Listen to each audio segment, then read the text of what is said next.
RRB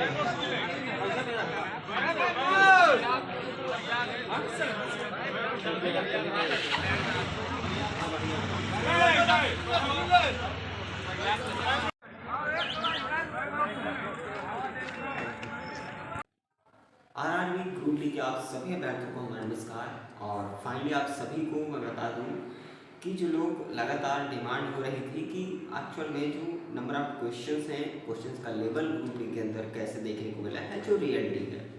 क्योंकि आपने बहुत सारे रिव्यू देखे होंगे और जो कैंडिडेट तरह तरह के क्वेश्चंस को लेकर के जो बात करते हैं कि कितने क्वेश्चन कहाँ से पूछे गए, हालांकि आपको सटीक रिव्यू अभी तक नहीं मिला होगा।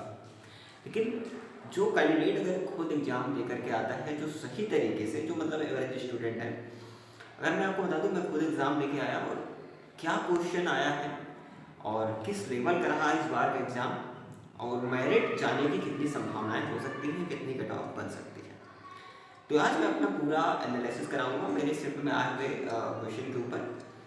तो मैं आपको बता दूँ जो रियलिटी है, देखिए अगर मैं मैथ की बात करूँ, मैथ के अंदर जो नंबर ऑफ क्वेश्चन है वो पूरे के पूरे क्वेश्चन बिल्कुल ईजी आपको देखने को मिलेंगे। अगर आप ये सोच रहे हो कि काफ़ी ज़्यादा कैलकुलेटिव देखने को मिलेंगे या फिर आपके बहुत ज़्यादा टफ है, आपसे नहीं बनेंगे, तो ये बिल्कुल आप गलत सोच रहे हो। बिल्कुल ईजी क्वेश्चन आए थे। जो लेवल रहा है मैं आपको ये बता दूँ कि कम से कम मैथ के अंदर 23 से लेकर के 24 के अराउंड आप कर सकते हो अगर आप ठीक ठाक स्टूडेंट हो, ठीक है ना, प्रैक्टिस अच्छी आपने की तो 25 में 25 भी किया जा सकता है। लेकिन फिर भी मैं आपको बताऊँ करीब आप 23 के अराउंड बिल्कुल स्कोर कर सकते हो मैथ में, जो करने लायक है, ठीक है। क्योंकि एडवांस का जो वेटेज है वो एडवांस का वेटेज बहुत ही कम है, यानी कि 2 से 3 क्वेश्चन मिल जाना एडवांस का बहुत बड़ी बात है, ठीक है। लेकिन वो भी एडवांस का जो क्वेश्चन आपको देखने को मिलेगा भी वो आप कर रहे जाओगे अगर आपने ठीक ठाक प्रैक्टिस की है तो। बाकी रही रीजनिंग की बात, तो रीजनिंग में आप पूरे में पूरे कर सकते हो। जो करंट अफेयर है, करंट अफेयर मैंने टच नहीं किया है ना, उनमें से कुछ क्वेश्चन किए हैं मैंने करंट अफेयर के, बाकी के मैंने स्किप कर दिया क्योंकि अपनी मेरिट को गिराकर आप, ये बड़ी बात नहीं है कि आप मतलब मेरिट अपनी बढ़ाने के लिए सोच रहे हो कि मेरे ज़्यादा मार्क्स आए, इसके लिए आप सोच रहे हो कि हमें ज़बरदस्ती अटैम्प्ट करना चाहिए, तो ये सबसे बड़ी गलतफहमी है। तो आपको गलत अटैम्प्ट बिल्कुल नहीं करना है, इससे निगेटिव मार्किंग से बचना ही होगा। इसीलिए हमने करंट अफेयर को टच नहीं किया है।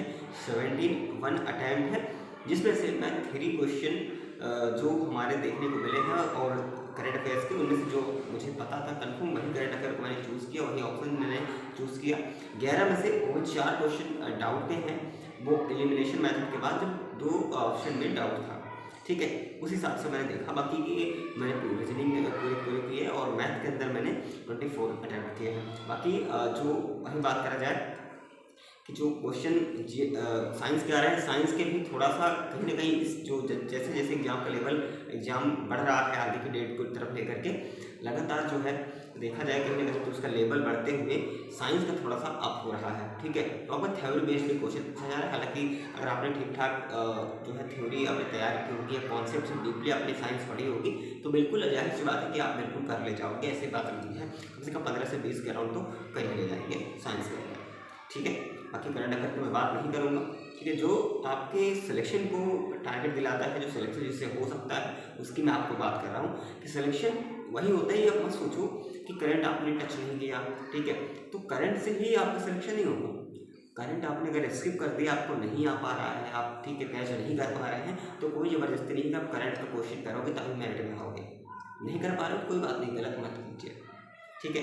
तो जिस हिसाब से अगर मैं रीजनिंग मैथ की बात करा जाए तो रीजनिंग मैथ का लेवल बहुत ठीक ठाक है ना, सभी लोग कर जाएंगे, तो जो सभी के लिए सेम है ना, पूरा मैथ रीजनिंग तो सभी लोग कर पाएंगे, ऐसी बात नहीं कर पाएंगे।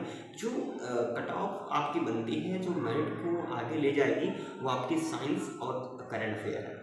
हालांकि आप अगर साइंस के क्वेश्चन ठीक ठाक अटेम्प्ट कर रहे हैं तो आप करंट को टच भी मत करिए।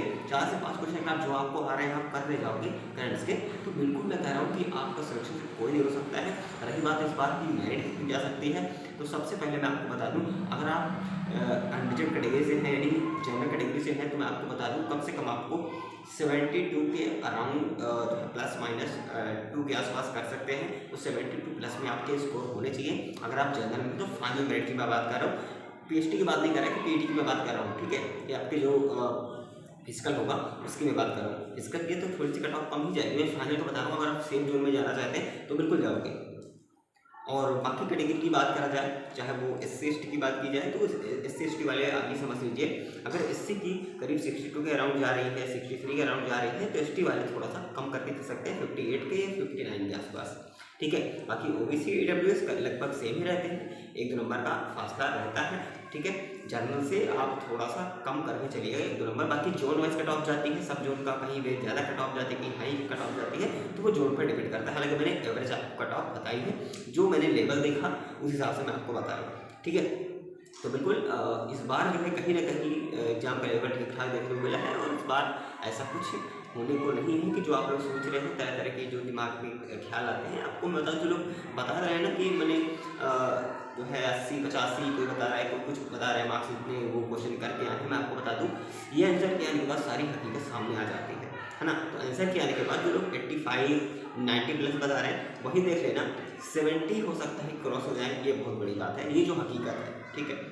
तो साथियों बस यही कहना था आप सभी से, और आगे आप लोग तैयारी करते रहे, क्योंकि जो ग्रुप डी 2025 की जो वैकेंसी आई है 22,000 प्लस, इसमें आप लोगों को पूरी मेहनत करनी है। अगर इस बार सिलेक्शन, हालांकि मैं कहूँगा कि सभी का सिलेक्शन हो जाए, अगर नहीं होता है तो इस बार आपको अच्छे से तैयारी करनी है, ठीक है। और मैं आपको बताऊँ हमारा फिजिकल जो कंप्लीट हो चुका है, सारा कुछ क्लियर है, और कहीं ना कहीं मैं आपको बताऊँ जो भी मैं एग्जाम देता हूँ, मैं अपने क्वेश्चन को लेवल को देखने के लिए बहुत सारे एग्जाम मैंने ऐसे ही दिया है, ताकि एग्जाम में आप सभी को इसी तरीके से, चाहे किसी भी वैकेंसी को लेकर के हो, मैं सभी एग्जाम अप्लाई कर रहा हूँ, देने जाता हूँ, ताकि आप सभी को मैं ये बता सकूँ कि हाँ एग्जाम का लेवल कैसा रहा है। हालांकि मैं पहले से ही ऑलरेडी मैं जो है क्रैक कर चुका हूँ, ठीक है। तो मैं आपको ये चीज़ें पहले से ही सारी चीज़ें मैंने आपको बताई, और जो भी इन्फॉर्मेशन थी आगे की मैं ऐसी अपडेट आपको कराता रहूँगा। फिलहाल मिलेंगे अगली इन्फॉर्मेशन के साथ, तब तक के लिए जय हिंद जय भारत।